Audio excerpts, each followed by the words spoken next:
Our gospel reading for this morning comes from Luke's gospel as he recounts events on the evening of the first Easter. As I mentioned to the children, the disciples have all heard the tale from the women about an empty tomb and a vision of angels that said Jesus was alive, but they have not believed it. And that is the setting for this story. Listen for what the Spirit would say to us. Now on that same day, two of them were going to a village called Emmaus, about 7 miles from Jerusalem, and talking with each other about all these things that had happened. While they were talking and discussing, Jesus himself came near and went with them, but their eyes were kept from recognizing him. And he said to them, "What were you discussing with each other while you walked along?" And they said to him, and they stood still, looking sad. Then one of them, whose name was Cleopas, answered him, "Are you the only stranger in Jerusalem who does not know the things that have taken place there in these days?" He asked them, "What things?" They replied, "The things about Jesus of Nazareth, who was a prophet, mighty in deed and word before God and all the people, and how our chief priests and leaders handed him over to be condemned to death and crucified him. But we had hoped that he was the one to redeem Israel. Yes, and besides all this, it is now the third day since these things took place. Moreover, some women of our group astounded us. They were at the tomb early this morning, and when they did not find his body there, they came back and told us that they had indeed seen a vision of angels who said that he was alive. Some of those who were with us went to the tomb and found it just as the women had said, but they did not see him." Then Jesus said to them, "Oh, how foolish you are, and how slow of heart to believe all that the prophets had declared. Was it not necessary that the Messiah should suffer these things and then enter into his glory?" Then beginning with Moses and the prophets, which is a colorful way of saying the Scriptures, he interpreted to them all those things about himself in all the Scriptures. As they came near the village to which they were going, he walked ahead as if he were going on. But they urged him strongly, saying, "Stay with us, because it is almost evening, and the day is now nearly over." So he went in to stay with them. When he was at table with them, he took bread, blessed and broke it, and gave it to them.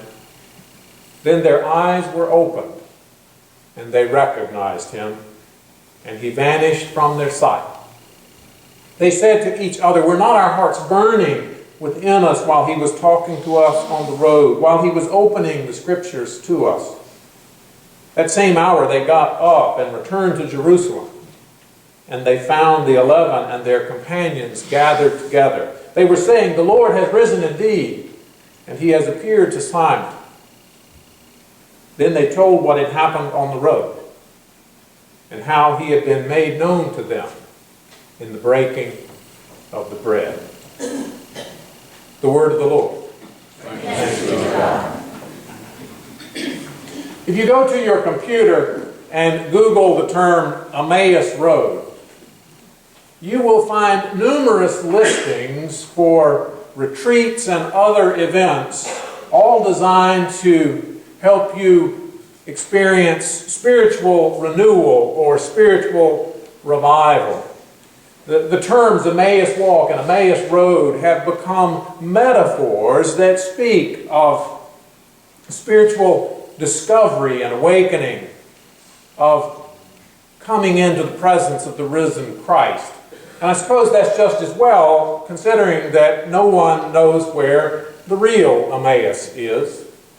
Luke says that it's 7 miles from Jerusalem, and that makes for a number of possible candidates, but it's all speculation. No one knows. And so Emmaus is now for us this hopeful metaphor, this place that people long for, that they seek out. But Emmaus does not start out as a happy place. Emmaus is a stop on the way out of town after everything has gone wrong and everything has fallen apart. These otherwise unknown disciples in our gospel this morning are not headed there for a spiritual retreat. They're not headed there seeking enlightenment. They're headed there because their hopes and dreams have been shattered. They're headed there to Emmaus because hope is gone. It is evening on the first Easter Sunday. And so these disciples have heard the wild tale that the women have told when they come back from the tomb about a vision of angels who said that Jesus was alive. But Luke has told us that the disciples considered this an idle tale and did not believe them. And so these disciples can say to Jesus as he walks along beside them incognito, "We had hoped that he was the one to redeem Israel. We had hoped he was the one. We had hoped." They know the entire Easter story. They recount it in some detail to the stranger who travels with them. And yet they journey towards Emmaus. They still mutter, "We had hoped." We're all familiar with this Emmaus. We've all headed there. We've all said, "We had hoped." In his book, The Magnificent Defeat, Frederick Buechner says that there is not one of us who has not journeyed to Emmaus with them. Emmaus can be a trip to the movies just to see a movie, or to a cocktail party just for the sake of cocktails. Emmaus may be buying a new suit or buying a new car or smoking more cigarettes than you really want. It may be reading a second-rate novel, or even perhaps writing one. Emmaus may be going to church on Sunday. Emmaus is whatever we do or wherever we go when we want to forget, to make ourselves forget that the world holds nothing sacred, that even the wisest and bravest and loveliest decay and die, that even the most noble ideas that people have ever had, always in time, are twisted out of shape by selfish people for selfish ends. Emmaus is where we go, where these two went, Buechner writes, to try and forget about Jesus and the great failure of his life. Emmaus is where we spend much of our lives, you and I. The place where we go in order to escape. A bar, a movie, wherever it is that we throw up our hands and say, "Let the whole damn thing go hang. It makes no difference anyway."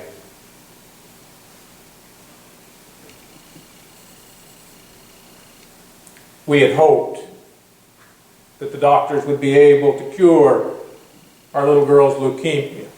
We had hoped that Obama would bring real change to a bitter and broken political process. He had hoped that he would reconcile with his son before he died. We had hoped that this would make a real difference in homelessness in our community. We had hoped. We had hoped. We had hope easily leads to cynicism, to apathy and anger and despair. If it makes no difference anyway, then my compassion, my sacrifice, my time, my energy, my love, is it worth the effort? It makes no difference.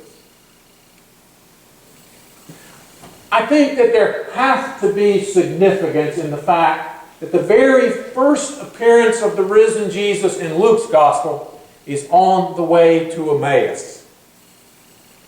Just as Jesus enters fully into the suffering and brokenness of humanity there at the cross, so too Jesus comes to us in our hopelessness and our despair, on the way to Emmaus, caught up in the throes of "we had hoped." He joins us there, though we may well not see him. Perhaps he hides himself from us because we need to learn something along the way. Or maybe we simply do not see him because at that moment we cannot see beyond "we had hoped." I wondered a bit whether or not either Cleopas or that other unnamed disciple were possibly introverts like I am. When I'm wondering if any of it matters when I'm headed towards Emmaus, I want to withdraw, to be by myself. But Cleopas and his unnamed companion invite a stranger into their company. They even insist that he stay with them for the evening. They offer him true biblical hospitality. And as they share their meal with him, as they break bread together, they meet their risen Lord. His presence is fleeting. God's presence often is. But nothing is quite the same afterward. Immediately they set back out for Jerusalem. Emmaus is forgotten. "We had hoped" is forgotten. You know, one of the wrong turns that I think Christianity sometimes takes is the notion that faith is a private thing between us and God. As long as we know the facts and say that we believe them, well, that's faith. But if the road to Emmaus is any guide, then the Jesus who journeys with us becomes fully present, most present to us when we turn out from ourselves, when we welcome a stranger, when we show true hospitality, when we share our fellowship and our hopes and our table and our meal. The other day I read a story about then Anglican priest Desmond Tutu back in the days of apartheid in South Africa. Actually, I guess it's really a story about a white supporter of apartheid who viewed Tutu as a rabble-rousing troublemaker, a communist, and a heretic. That's what the leaders of his country had told him, and he believed them. And this white South African happened to cross paths with Tutu one day in an airport. And raised at the sight of this enemy of his nation coming towards him, he altered course and headed towards the much smaller Tutu, and very intentionally and very roughly bumped into him as they passed, sending the priest sprawling onto his backside with a thud. The man glared down at the stunned Tutu as the dazed look on his face gradually gave way to a smile.